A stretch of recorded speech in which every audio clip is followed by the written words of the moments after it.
In the previous lecture, we have seen normal secondary growth in a dicotyledonous stem.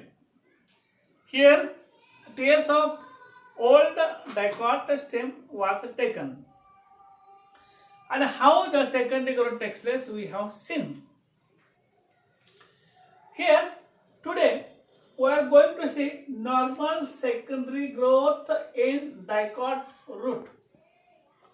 In secondary growth takes place in dicot stem and root only. Monocot stem, monocot root does not show the secondary growth. Monocot leaf and dicot leaf also not showing the secondary growth. For our syllabus, here the dicot root and the dicot stem is considered to study. There is a normal secondary growth in dicot. Before going to study of the normal secondary growth, first of all, we should know it's a primary structure. Without knowing the primary structure, how it is possible to describe the secondary growth, old root? First, we should know the primary structure. First, we should know the young dicot root. Therefore, today's lecture I am going to deal with the young dicot root. Young dicot root consists the three parts. That is, first one, epidermis. Second one, cortex. And third one, stem.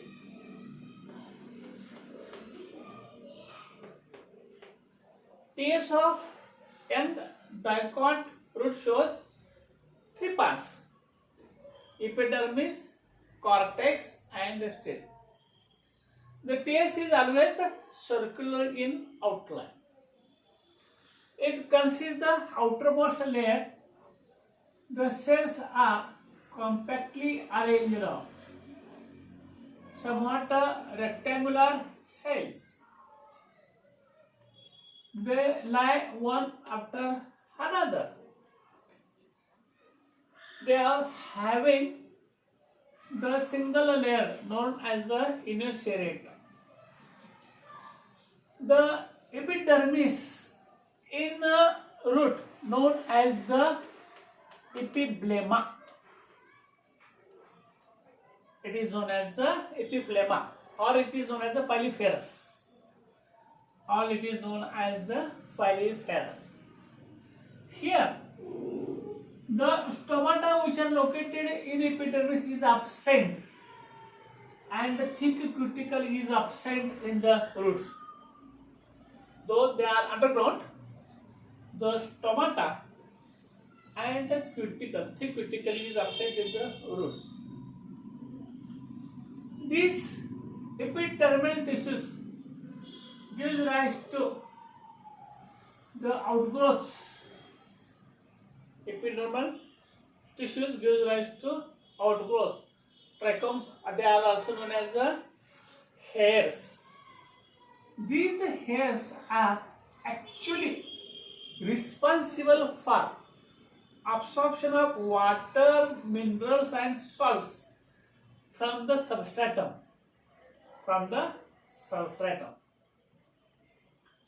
Epidermis followed by some second layer cortex. Second layer cortex. Here, cortex is made up by the parenchymatous tissue. Parenchymatous tissue, they are the loosely arranged with intercellular spaces. But as compared to the stem, the parenchymatous tissue shows somewhat larger oval to spherical cells.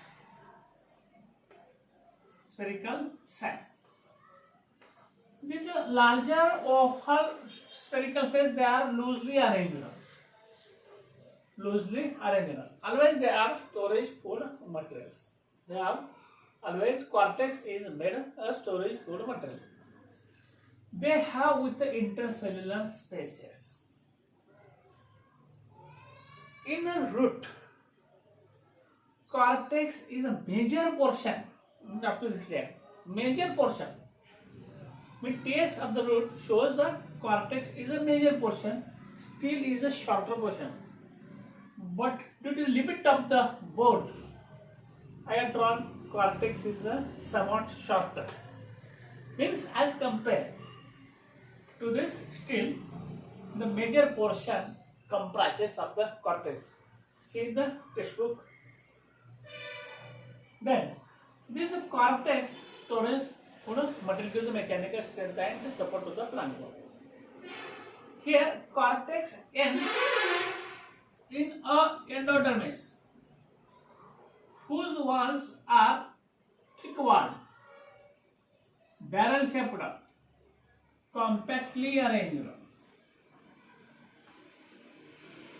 It is known as the endodermis.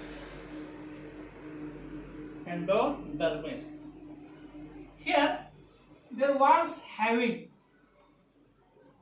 the Casparian strips, passage strips, for the passage of stored food material to the inner side, absorbed or prepared food material by the phloem, absorbed the water and minerals by the xylem, transport to the cortical regions.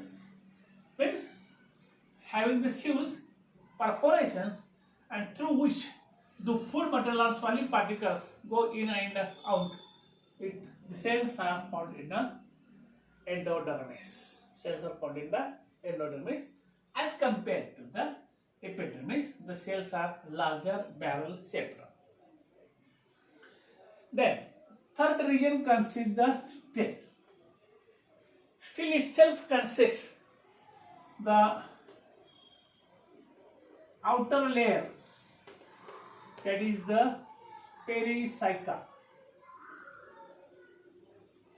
The second, that is the vascular bundle, and third one, that is the pith. Means here the central solid core known as the still consists the pericycle, vascular bundle, and the pith. Here the vascular bundles, pericycle is a hexagonal sac, single layer, just beneath the endodermis. This is known as the pericycle. This is known as the pericycle. It is made